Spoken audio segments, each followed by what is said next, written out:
I'm Colin Singer, immigration lawyer and managing partner of Immigration.ca. Canada Immigration News Articles, February 2016. Sending a Syrian minor to solitary confinement is a travesty. Solitary confinement is defined as the physical and social isolation for more than 22 hours a day. Indefinite solitary confinement is considered prolonged if it exceeds 15 days. Not only does prolonged indefinite solitary confinement result in serious psychological harm, it is regarded as cruel and unusual punishment amounting to torture when inflicted on adults. In January 2016, a Syrian refugee, aged 16 years, arrived in Canada alone. He had been sent to Canada by his parents in a bid to escape the brutal war currently raging in Syria. The child's parents had learned of Canada's immigration policies accepting 25,000 Syrian refugees. Unfortunately, the child was greeted at the airport by the Canada Border Services agencies, apprehended, and sent to the Toronto Immigration Holding Centre, where he was placed in isolation for 3 weeks.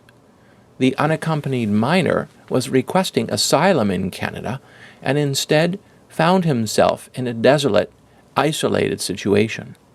For minors, the effects of solitary confinement are amplified. The human brain undergoes significant changes in adolescence and continues to develop into early adulthood.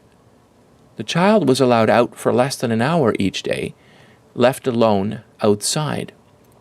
For nearly 3 weeks, he lived in near complete isolation, with only a television.